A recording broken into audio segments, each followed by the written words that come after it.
Welcome, everyone. It's a pleasure to have you all here. In case you don't know me, my name is Stephanie Steinberg. I am the founder of the Detroit Writing Room, as well as the New York Writing Room. And it's a pleasure to have you all here for tonight's Black Voices series featuring romance authors in celebration of International Romance Reader Day today. We have an amazing lineup of authors tonight, and I am so excited for them to all share their stories and for you guys to ask questions. Well, before we get to the panel discussion, we do want to introduce our panelists. So panelists, when I call your name, feel free to share more about yourself and your book. I'm going to start with Lola Joy because she's right next to me in the Zoom box. Hi, everybody. My name is Lola Joy. I am a first-time published author. It's so funny when they asked me to be on this panel, and a friend of mine said, yeah, and they just got Beverly Jenkins. And I said, do they know I only have one book? I'm like, make sure you tell them I only have one book. But, I'm thrilled to be here. Before you guys logged on, I fangirled out. I screamed Beverly Jenkins. I did the crazy. So we're all in this together.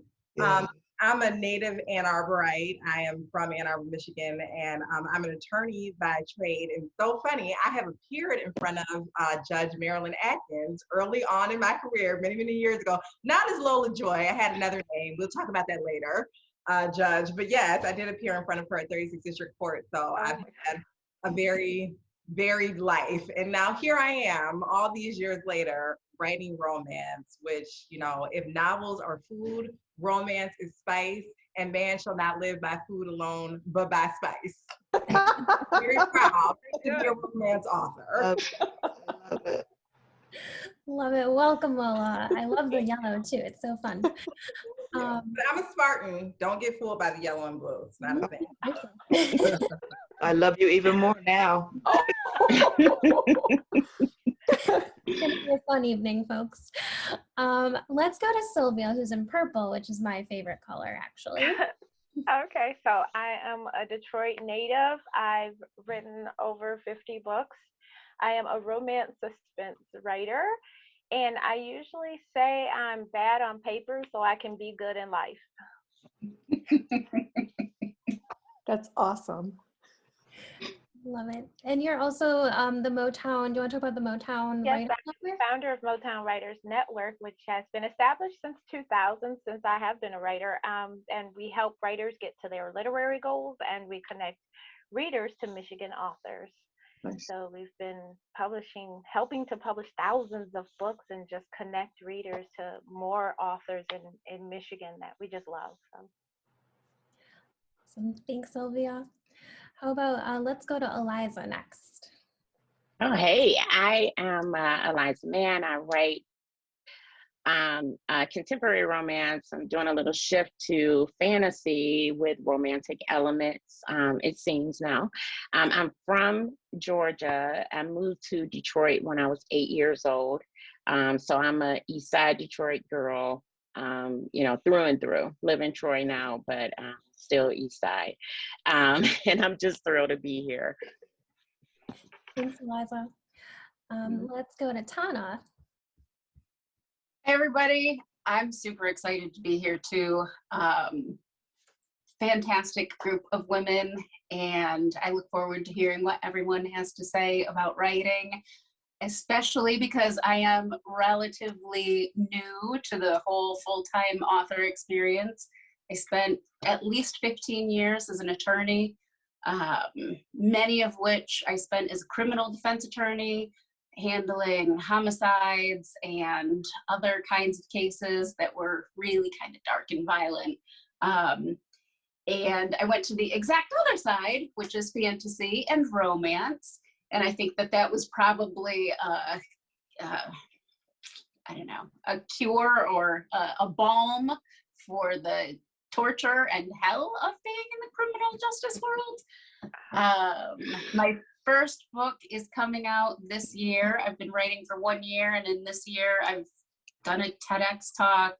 I have my book out, and a whole bunch of exciting things. So I'm here to tell you that, yeah, it can happen for you. You just visualize it, make it happen, and I'll talk more when we get to me. Love that. Thank you. Last but not least, Miss Beverly Jenkins. Hi, native Detroiter, Cass Tech, Michigan State. I have 41 books in print, I think. I don't know. You have to ask the readers. I don't know. What else? I write historical romance, which is how I made my name, but I also write romantic suspense. I have 2 young adult historicals, and I now have an 11-book women's fiction series. So, and I'm very, very honored to be here. We are very honored to have you and all of the panelists tonight. Before we get to the talk, please, guests, if you can mute yourself, we'd appreciate that, just so we don't get any weird background noises. And if you have a question, hang on to it until 8 o'clock. We'll be using the chat box to allow you guys to ask your questions to anybody.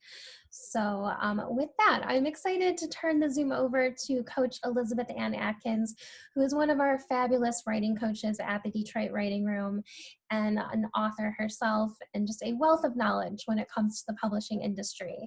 So we are all in for a very fun conversation tonight. Elizabeth, take it away. Thank you very much, Stephanie. Thank you for all of our wonderful authors, and thank you for all of the guests here. I must say that Beverly Jenkins is a legend, and she's very modest because she was nominated for an NAACP Image Award in literature, and she won all the top romance writer awards you can win. So just, yes, I just want, and she has a movie streaming on Amazon Prime. Okay. Right. So, I'm just a little black girl from the east side of Detroit. okay.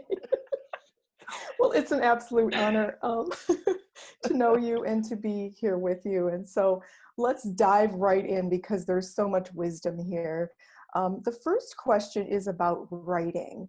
Writing is a mission. It's not just a hobby. It's not just, it can be a career, but it's really a mission. So I'd like for each of you to please talk about what is your mission in writing romance specifically, both for yourself and for your readers.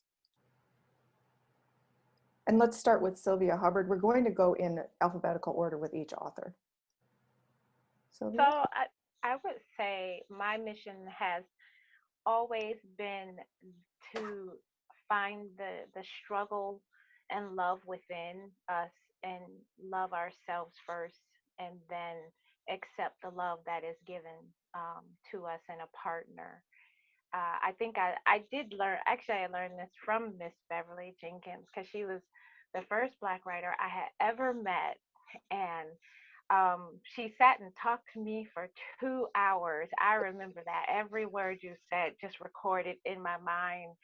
And she was like, just write what you know about love. And that's what I always knew about love, is that I had to find the love within me in order to have love accepted inside of me. And I'm so glad that she told me those words, because it has been a mission of mine to show everyone else how to love and how to be loved. Thank you. Beautiful. You're welcome. Oh, I'm next, right? Yes. Okay. My mission has been to use that phrase that you came up with, edutainment, entertain and educate, to expand the narrow vision of African American history as it is perceived, to banish the myths, and just to show people that Black people love. Because, you know, there's still people in this country who don't think that that we love. So those are my goals: to educate, to widen the spectrum and the knowledge of African American history, and maybe sell a few books. Sell a few books. Beautiful. Excellent. Thank you.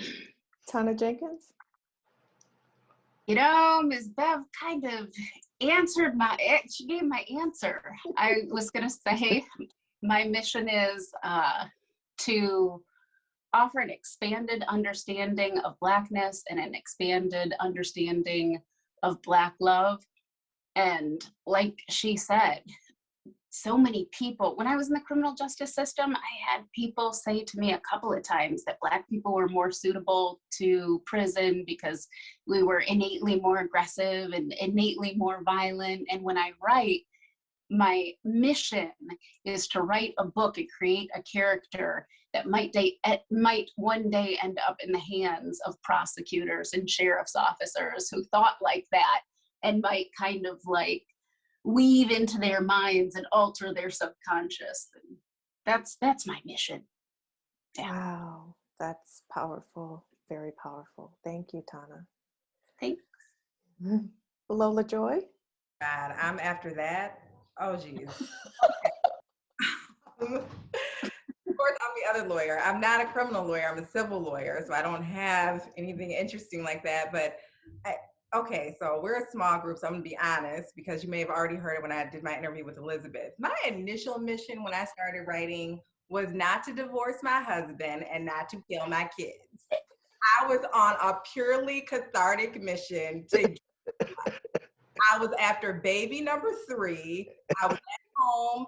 I was broke. I was angry. Bills was due. And I was just trying to make it through the day. So I started just pouring everything out on paper. And I told Elizabeth when she interviewed me for her Boss Up show, it was a dumpster fire. Nobody's ever going to read that novel, but it got me through the day. And that's okay. That's enough of a mission. I lived to tell another story that isn't a dumpster fire that people seem to be enjoying. And so now that I'm here, my mission is to really expand the way the young women think about themselves. I only write about imperfect women because that is my only real life experience that I can apply. If there are some perfect women out there getting perfect love, I'm happy for them, but I don't know them. So my whole mission is to tell the story of an imperfect woman finding her happily ever after, because that's the story that I wish I had been able to read when I was a little Black girl and I did not see myself in novels and I didn't see myself getting happy endings. That's it. My mission is to show my daughter and her friends they can get a happy ending too. Wow. Oh my goodness. This is amazing. Everybody's just amazing, one after another. Okay. Eliza Mann. So I think I tell everybody that when I was little, romance was like saving me constantly because I didn't have an ideal life coming up. And then when I got my divorce, romance saved me again. And I remember those dark times. So every time I sit down and write a story, I am always hoping that whoever picks it up, even if it's just one person, they get an opportunity to come up and rise above whatever situation they're in and just enjoy themselves. Because when you're moving back in with your mom after a divorce with 2 kids and you like have no value in yourself, it was really nice at the time to pick up a romance that a woman looked like me, and she was going through things and she rose above them. So that is always my goal. Some little girl still in her mom's books like I was doing, or some woman who just hasn't seeing themselves in a positive way and coming out of situations. I think that's the gift of romance.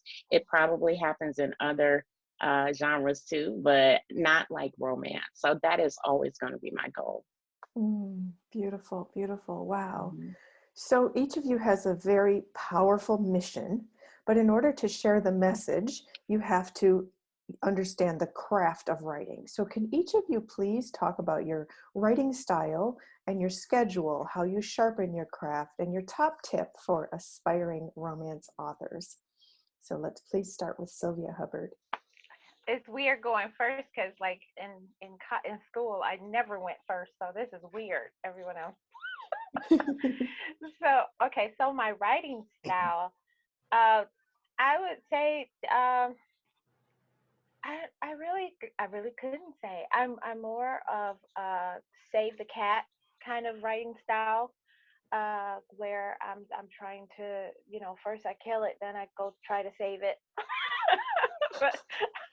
but But I'm more of a save the cat kind of writing style where I'm putting the action in a lot of the times and then weaving the romance around it. Because with me writing suspense a lot, I'm usually looking for a way to kill somebody or trying to mess up her life even more as she's trying to find love. My schedule would be, of course, like we talked about, I'm a night person. So 2 a.m. I'm up like a dandelion looking for, a typewriter. So I usually do that till like 5 to 6 a.m. and then go to sleep, which is, I know, the weirdest writing schedule. Uh, and I try to do that religiously all the time, no matter what I do in the daytime. That's what I stick to for some reason. And it started with my son, because when I was pregnant with him, he would wake me up at 2 a.m. and I would stay up until 6. So that's been my writing schedule. And sharpening my craft, I do that daily. Like I fall down that YouTube channel where I am literally looking for something to teach me more about my craft, about editing, about the business of writing. I have literally have a playlist of education videos that play in the background that are always along with me, where because I want to always get better and I want to make a better story and get better for my readers. My top tip for aspiring romance writers, I would say, even if it's horrible on paper, like Lola Joy, it's a dumpster fire, just keep going to the end, because you never know. You might put that fire out, you might push it to the side, keep it burning somewhere else and start a new one. But don't don't ever think that you have one romance story in you, because there are a billion ways to fall in love. And since we are all unique individuals, we are going to tell it a different way, and everyone deserves all those stories to the world. Mm, very nice. Thank you, Sylvia. Beverly Jenkins? Writing style, I'm a pantser. And for those who don't know what that is, we in romance said that there are two kinds of, I just learned, killing the cat. I had never heard of that, scaring the cat, whatever it is that Sylvia's talking about. I had never heard of that before. So I guess there's three kinds now. But there are pantsers and plotters. Plotters they plot. They do outlines. They know what's going to happen in the story. They start from the beginning. And my girlfriend, Betty Ford, who's a great romance writer, Betty knows what the first letter is going to be in that first sentence. And she knows where that D is going to be in the word the end. Me, clueless. Pantsers write by the seat of their pants, in the sense that we may have a kernel of an idea, we may have a kernel of a story, and we spend like the first part of the writing process just throwing stuff up against the wall to see what sticks. It's very organic, I guess you would call it. And then once I get started, I'm still not sure. So I'm spending the first 2 weeks, wandering, like Moses wandering in the desert, looking for, the pillar cloud to take me to the promised land. But for me, it's an exciting way to write because it's character driven most of the time. It's like walking across the Grand Canyon on a tightrope with no net. And it absolutely scares the heck out of the people that I know who are plotters. They're like, yeah, Eliza raises her hand. Yeah, they're terrified. No, I'm not a plotter. Oh, okay. All right, good. You were like, oh, okay. Yeah. No. I love it because sometimes you don't know what characters are going to show up. Sometimes you don't know what direction the book is going to take. And for me, that's the beauty in it. And my advice, I always have two pieces of advice. Finish the book. We sit around and talk about, I'm a write. Quit talking, write. You're not a talker, you're a writer. And don't let someone else's success make you feel less, because they're on their journey and you're on yours. So that's and I'm trying to get better. Even after 26 years, I'm still trying to get better. every day. And I'm like Sylvia, I write at night. You know, that came from having a hubby who's now in heaven playing golf and playing tennis, and 2 kids who are grown and gone. So I had a job, I had a brownie troop, you know, church hats that I wore, community hats that I wore. So when I had time to write at night, and I'm here in the house by myself, and I'm still writing at night. I'm also playing on Twitter too, though. But I know, I see. In the middle of the night. Sylvia and Eliza know that, you know, my middle name is Twitter. Yeah. So that's my process. Beautiful. Thank you. Thumbnail. Thank you. So in February, the New York Times did a piece saying 13 books you must read in February. And I was reading the New York Times in the middle of the night. And I tweeted it because I saw Beverly Jenkins as one of the books that they said you must read in February. And I was so excited. So I tweeted it out, and then she tweeted back, and it was like 3 in the morning. Wow. So, okay, I'm a Twitter freak in the middle of the night too. It's just fun. Like, you learn so much, and you connect with your friends. I never sleep. I never sleep. Excellent. Thank you for that. Tana Jenkins? My style, it's kind of intuitive, but it's more, I think, plotter. With this book, I started with a sentence: disaster crept quiet as a rat pissing on cotton. And that was a sentence that one of my clients had said years ago. And I'm not going to go back to that again. But it stuck with me. I loved it. So I was like, I'm building everything around there. And yeah, as far as schedule goes, I write every day. I have an accountability group, the Get Right to It girls. We meet each other online at 1 o'clock, and we write. We set a timer and we write for 2-3 hours. And then at the end, we talk to each other about our word count. One of the women has her PhD in English Lit. So if you dare ask her a question about what you've written, you better be prepared for a long dissertation-like answer. But it's fantastic. It's really, it's fantastic. It makes me take myself seriously, show up for the writing every day when like depression gets you, or a lack of motivation gets you, or one of a million different things come in between you and your desire to come to the page. You got your ladies there to drag you. And then, yeah, write every day.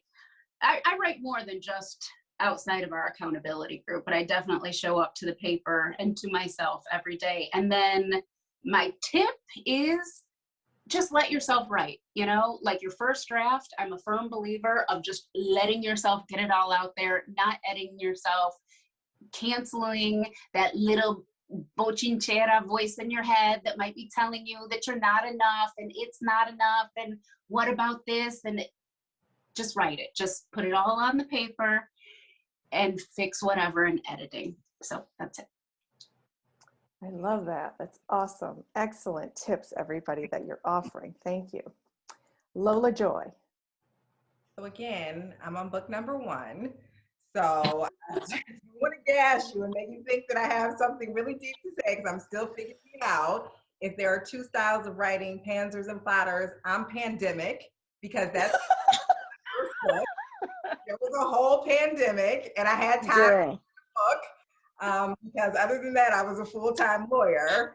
So that's kind of how it flowed. And I think it's different for everyone, but I have to say, I get an idea for a story. Now I get the whole, like a short story in my head, and then it kind of just builds out from there. But I know from the beginning, I'm like, oh, I'm gonna write about, whatever. I'm gonna write about a cat who had a black cat and he went to the store and he bought, a pack of cigarettes.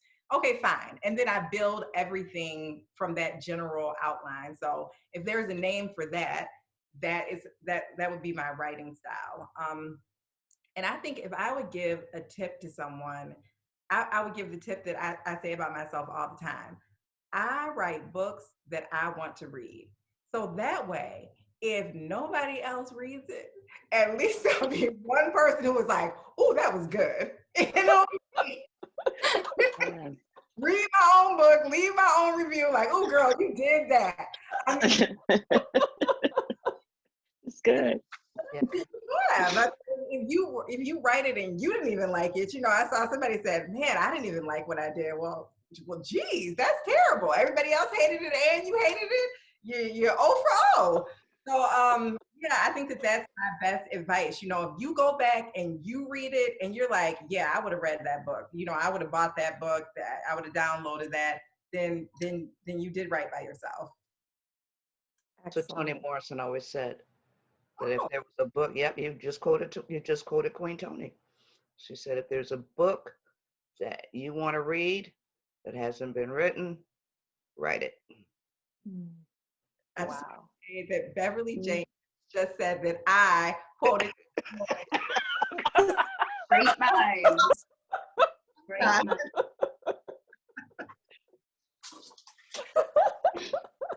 This is so fun. All right, Eliza Mann. So I am a pantser, and I wanted to be a plotter because by day I do like project management style things at work, and I can't do it. If I write a synopsis or something, I feel like I've already told the story, so I lose my excitement for it. I can't tell my friends the story because I'm like, and then this happened, and then this happened. And I just lose my enthusiasm to put anything on the paper related to that story. So I don't write it, but I do start with the end. Usually a story comes to me in a situation like, what if this happened? And what happened to that person? So I spend a lot of time imagining this person that is in this situation and how they would handle getting to the end. So it's a little backwards, but it works for me. I do like to see the outcome first. I think that does come from project management. So I use a lot of project management tools in my writing. I don't have like an idea of how many chapters I'm going to write today, but I do know how fast I can type, how much is reasonable for me. I'm usually averaging about, if I sit my butt down and start like checking Twitter and Facebook and all of that, I can usually do about 3,000 words a day. And I try to do that. Yeah, but it's not all good. But at least I get them on the page, and then I can. You can't edit a blank page, so get the words down. It might be garbage. I might throw away 1,000 of those words, but usually I don't. I can rework it later. But that's how I kind of plan. If I have to write a 70,000 word book, I say, all right, you can write 3,000 words a day. You're probably going to take this many days off, so I kind of project manage my way through it with no idea what the hell I'm gonna write. So that's how I get there. As far as schedule, I work during the day. I'm on Twitter during the day too, so I hope like nobody sees this, but I work during the day, so I usually try to eat dinner at like 7. And then I write for the rest of the night until I pass out. Since perimenopause has hit, I'm sleeping less and less. So that gives me a lot of time to write and get those 3,000 words. I try not to write on the weekend, but sometimes I'm really excited about a story, and I'll write on the weekend. I am always learning. I listen to all authors speak. I'm never good enough to not hear what someone else has to say. And even if they're pantsers or plotters, I can take something from what they said and see if it works for me, because you never know everything. And I've been a student forever. I have an MBA, I have an MFA, so I will never stop learning. I have master class enrollments. They have like fantastic authors on there, so I'm always trying to learn, and I go to a lot of conferences. And if I had one tip for aspiring authors, it would be to do the one thing that I did. I read a lot, and I thought that romance authors sounded a certain way. And you know what? The best thing for you to do is to use your authentic voice, because there is not another Eliza Mann out there. There's not another girl who grew up in Detroit, lived in Georgia, that had my exact experiences. So I see the world differently. You need to use your authentic voice, because that's what people are going to know you for, and that's what they'll love about you. So be honest in your writing. Let your voice come through. You can edit out anything that's bad, but don't edit yourself to the point where you sound just like everyone else. And I wish somebody had told me that in the beginning. But yeah, it turns out better when you use your own voice. Wow, Eliza, that's a perfect segue into question number 3. So, question number 3 is that the romance industry is a billion-dollar industry, but fewer than 10% of romance authors are people of color. At the same time, the Netflix series Bridgerton by Shonda Rhimes, that's based on Julia Quinn's series of historical romance novels, showcased a diverse cast that captured the hearts of people around the world. This proves the world celebrates romantic stories where race is not the story. People and love are the story.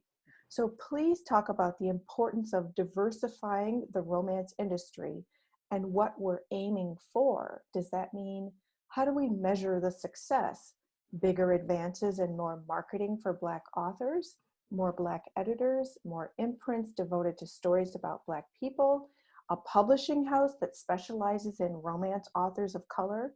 So please talk about the importance of diversity in the romance industry and what is the ideal that we're seeking. Let's start with Sylvia Hubbard, please. Well, from being in this business for like over 20 years, I would say getting our stories to the forefront is very important. Seeing, like Eliza says, and what Beverly does is that they bringing ourselves into romance writing makes it possible in reality. You know, even though I'm reading a fiction, it makes it possible in reality. So having that diversity in stories is extremely important for our future, you know, as we see ourselves and as our children and our grandchildren see ourselves. I'm always for cutting out the middleman. So when you're saying, you know, bring more imprints or bring more publishing houses, I'm like, okay, if we could get rid of them, I think we could bring our stories faster to light. Especially since, you know, we don't trust a lot of people anyway. we just want to bring it on, I think. But yes, more editors, definitely Black editors are needed to come and help us bring our stories more to light. I think a lot more where we have transcribers to the readers that can see what we're trying to say. Like Eliza says, our authentic voice in our stories. I think Black editors, more Black editors are definitely needed in this business to show the world that there are true love stories in all creeds and colors, and that especially where in my books I love to showcase the curvy African hip woman because that's what I know, and I didn't see that a lot in my book. So in the books I read, so I started writing them. You know, they're women size 14 and 16 do find love. You know,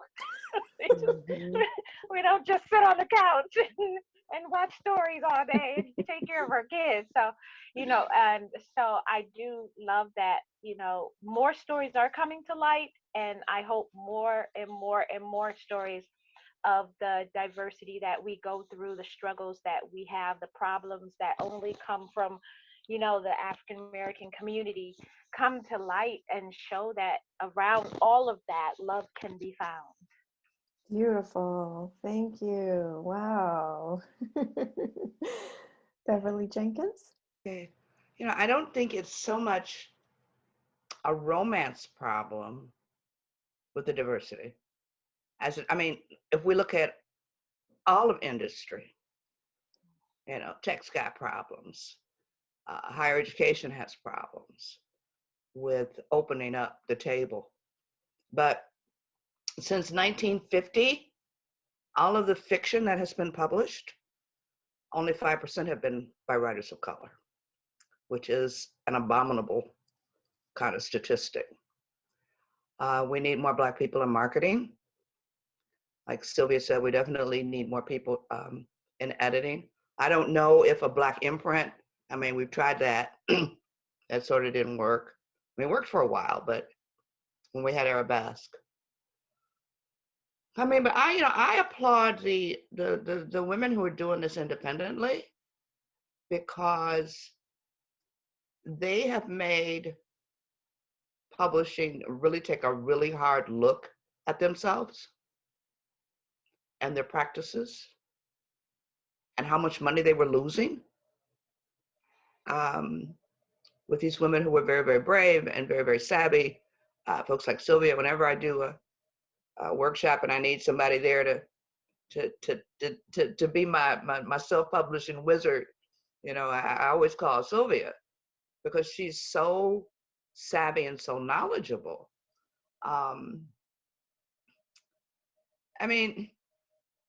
We had to burn our WA down because the madness of them only representing a certain portion of this $1.4 billion industry. We were on Twitter. We had nothing better to do Christmas Eve that year than burn our WA down. So, it's an ongoing thing. We've got a lot more people of all identity now looking for their HEA. And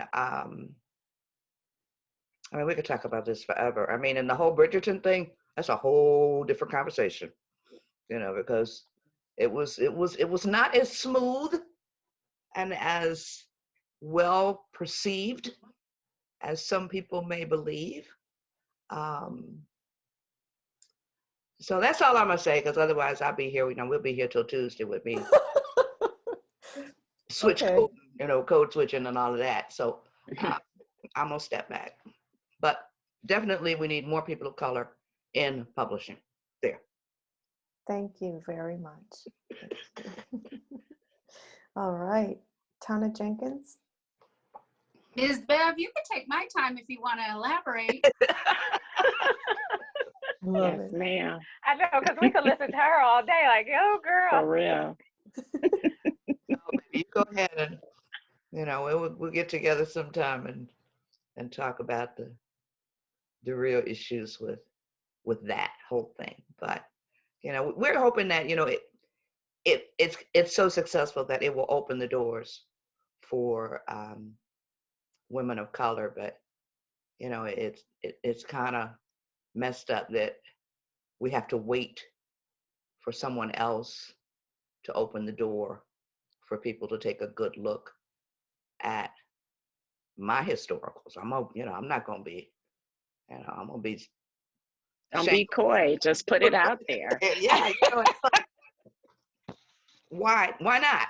So it was a very nuanced discourse about the Bridgerton situation. So I'm gonna shut up now. Okay. Wow. This is all so profound. I'm eager to hear more when you're ready to share that. Thank you. Mm-hmm. Tana Jenkins. Tana? I'm here and I'm thinking, and I've been thinking for a while about that since I started to write, actually, because it's when I decided I wanted to write romance, or ever since I've decided that I wanted to write romance, this is a question that I keep coming back to, because I know that publishing companies have a certain audience in mind, and the audience doesn't look like me, and the audience doesn't look like my characters. And so the budget for books like mine is very small. And the reach for books like mine, if I go through publishing, unless I get really lucky, is probably going to be shorter than it would be for books that are written by people who don't look like me. So it's something that I've been thinking about, and I just, you know, I don't want to bring up the criminal justice system again. And I said that I wouldn't, but the same demon and mindset that is responsible for disproportionate minority confinement and inequality in housing and education, like Ms. Bev said, is running publishing houses. And how do you get rid of that? How do you exercise that? I mean, I don't know. I read everybody's book. My mentor is LGBTQIA. I read her book. I love her stories. Her characters are these rich, multifaceted people who are grappling with human challenges in smart, moving ways. And, you know, growing up the way that I grew up, I always, you know, the books that I read didn't have people on the covers that looked like me. But publishing, I think, has this idea that, I'm talking a lot. That, Go. Continue, please. I think they're confined by this idea that it's like they don't they're missing the fact that love stories are about love. It's not about Black characters. It's not about white characters. Right. It's not for, you know, a love story, emphasis on love with Black characters or queer characters isn't just for Black or queer folks. And it's like they're confined by some kind of limited sense of identity that is preventing them from marketing openly. And how do you get them to stop doing that? Oh, you know what? I don't know. And I don't know. I have some ideas, but I better not say anything else if it's going to go on the YouTube. Well, Tana, you come join us because 30% of the women who are writing romance are lawyers. Okay. Wow. Really? Yeah. It's heartbreaking. I mean, you got to get away from it because you get into the justice system, you have all these ideas about changing the world, and then you see what's really going on, and it's like, oh, I need to go find a happy place real quick before I make them stop the world so I can jump off. Yeah. I talked way too long. No, that was very powerful. Thank you for sharing. It was very, very inspiring. Thank you. All right. Lola Joy. Uh-oh. Shove me into the deep end on my first time out of the gate. Uh-oh. Okay. Just say it. It's fine. Yeah. Yeah. So, I'm not going to try to follow up on some of the things that have been said already because I think that the people who have said them are more qualified to say them than I am. But I will tell you this. It was my perception coming into this industry that there were certain structural barriers in place to success. And one of the reasons why I took as long as I did, because I probably wrote my first novel 8 years ago. And, you know, I didn't publish one until December of last year. And it was a strategic thing with me because I plotted to be successful enough in my career as an attorney that I built up enough funds to do it however I wanted to do it, not answer to anybody. Good for you. I've been in corporate law for long enough that I know there are no seats at the table. There's only money to buy your own table. Wow. She's right. She's right. I came with that corporate law money and I bought my own damn table. Woo! Yes. My own website. I used, you know, have you ever seen The Players Club, the movie about the stripper? She said, you got to use what you want. Well, I used what I got in the corporate law world to get what I want over here. Wow. So, but I knew that was an issue. And I knew that if I told Elizabeth when I did my interview with her, I didn't want to have to write for money. I did not want to have to play by those rules. So that was a very strategic thing. And it's not a luxury that everyone has. It's not a luxury that most people have.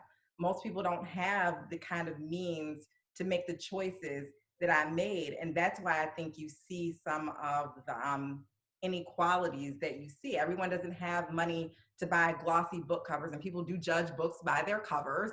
You know, everyone doesn't have money for that. Everyone doesn't have the money to invest in this. And then you don't get a publishing company that's going to back you and give you the financial resources to invest in it. So you know, the product is not even packaged in the same way, even if what's inside of it is just as good.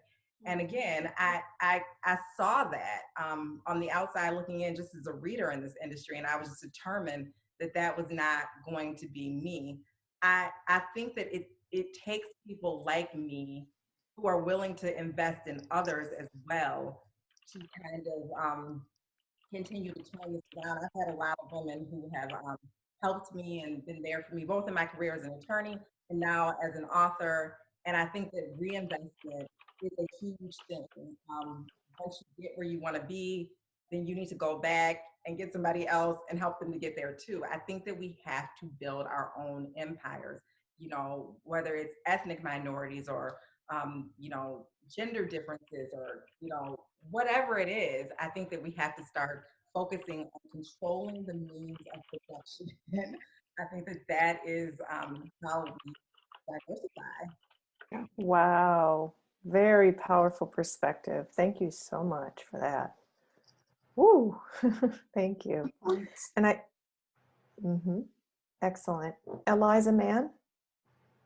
So I was in RWA for the blow up, and the reason I'm still in RWA is because Tana guilted me to stand. She's like, "You the only Black person at my chapter." When I walked in, I saw you. I said, "It's gonna be fine," and I was like, so you know, I think everybody here has touched on some of the problems that we have in the romance industry, and I don't think that's going to just change on its own.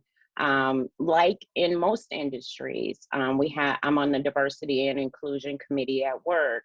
I'm on the diversity and inclusion committee for RWA. And the question is always, what can we do to be fair and fair-minded? And then the expectation is that Black folks are gonna tell people what they can do to be fair and open-minded, but we don't want to do that work all the time. I think it is important for us to have representation in publishing houses, in agencies, literary agencies, in marketing, and that's the only thing that's going to change the publishing industry from within. I don't think the right thing is for us to necessarily leave, but we do need to be aware of our worth. We do need to demand it. We do need fairness in advances and things like that. It's okay to ask for that. I am a hybrid author, so I do believe sometimes if you want to tell a story, you might have to do it yourself because they may not be ready to see it. But because they just will not have my Black vampires, and that's fine. I might end up publishing that. You know, the last Black vampires were L.A. Banks's vampires, like a whole world of Black vampires, and you know, that's not right because may she rest in peace. You know, I'm still reading her books to get that vampire experience from a Black perspective. So yeah, you do have to definitely consider where you can tell your story. If it's only self-publishing, then you do self-publishing and you do the hell out of it. But I will not leave publishing. I will not let them run me away from traditional publishing. My ancestors were slaves and they stood up to their masters, their oppressors, and I will do the same. So they will not run me out of here. I might get on their nerves, but they're gonna have to deal with me. And that's just how it's gonna be. So I have little girls that I want to read our stories. I will not leave. Wonderful. So that's what I want. Excellent. Excellent. I got all I'm sorry. I was Oh, supposed to be don't like, be sorry. That was amazing. Fine. You were fine. That was so powerful. Fine. Yes, You're good. absolutely, absolutely. So we have 2 minutes left of this portion, and if someone could please just share what the RWA situation is for those. Romance Writers of America is the organization for romance writers to participate in. They have local chapters, they have a conference. It's awesome, except they had a racial problem. Can someone share what happened, please? Miss Bev? it's got to be Miss Bev. Gotta be Miss Bev. I was there, but Miss Bev gonna preach on it. Okay. What had happened was, we had an incident online with a woman who was not a member, who had written a book about an ethnic character. And she got called out. And a whole big kerfuffle came out of that, to the point where the person who called her out, I mean, it's so convoluted. Anyway, the woman that they awarded a diversity award to the year before, who was very, very vocal on racism and discrimination and was doing all she could to try and make the organization better. They kicked her out. And they told her that she could never be an elected official again. So we also find out that they have not been representing everybody. I mean, this is a $1.4 billion organization, one of the largest writer representation organizations in the world. But they were only focusing issues between authors for certain people. They weren't representing all identities. So all of this came together New Year's Eve, Christmas Eve, 2 years ago. They kicked Courtney Milana out and all hell broke loose. All of the people who were on the board quit. Then we had a whole big mess with the officers. I mean, and it was just, I mean, you had to be there to even believe it. Ooh. But, and it wound up, the CEO had to leave. Everybody who was in charge had to leave. So they're rebuilding the organization now. And I am really, really rooting for them because we need their voice for things like plagiarism. We need their voice for piracy. We need their voice to stand up when authors are taken advantage of by agents or publishing houses. And they were excellent at that. So, you know, you got a group of women like Eliza and a lot of young Black women who are trying to rebuild the organization. And I'm all for it. I have not given them any money yet, though. Again, I'm like, nope, you're going to have to do some more stuff. I have agreed to do workshops. I have agreed to do workshop this year. So, because we need the voice. I mean, because they didn't just stand up for traditional writers. The issues that they tackled benefited everybody, indie and published traditional. So, you know, one day we'll have dinner or lunch and we can all talk about this, you know, in full. But it was a mess. Really, really. A hot mess. A hot mess. I don't know, Eliza, I don't know if you want to jump in here and That was it. It was, you know, we pay this organization a good amount of money to be in the national organization and then to be in local chapters. And, you know, for a long time, you know, you could feel the differences. And you don't want to be the one that says, oh, you're not treating me fairly, because then it feels like you're alone and somebody's going to say, oh, well, you're just overreacting. right. But it was Yeah, it was so big and so you couldn't overlook this one. So yeah, they almost lost their whole, like the boots, everything. And you know, it took a lot. It took another woman of color asking me to, you know, why would I leave in her time of need, and Tana owe me lunch right now.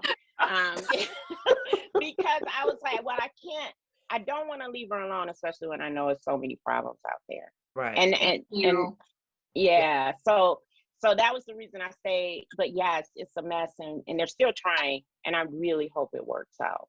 Yeah. I mean, it was a mess with the awards ceremonies and the award system. Judges who were judging who had absolutely no idea of what a professional Black woman did at work. We had Alyssa Cole wrote a book about an epidemiologist, and the the judge wrote, "This is so this is so fantastical. You know, Black people don't do this." I'm like, what? So yeah, so you know, it is. I mean, and these are the same people that lost their lunch when Shonda cast Black people in Julia Quinn's Bridgerton. So that part. That part. So yeah, it's got issues, but the country got issues. You know, Yes, it does. it's not just romance that has issues. This nation has issues. So, so I'm gonna shut But up. if we could heal romance, then maybe it'll just flow out. Yes, Let's pray. yes, We could get a love happily conquers ever all. after here. We I could. mean, That's why everybody loves Perfect. Sylvia. She like, we gonna fix it. we are the literature of hope. We are the literature of hope. So Beautiful, beautiful. Thank you for that. Wow, this was so beautiful. Thank you, everybody, for your powerful messages and tremendously inspiring commentary and insights. Rants. Don't rant, Eliza. Don't rant, and you know, naturally. It was perfect. It was perfect. Such an honor to be here with all of you. Thank you. Thank you all.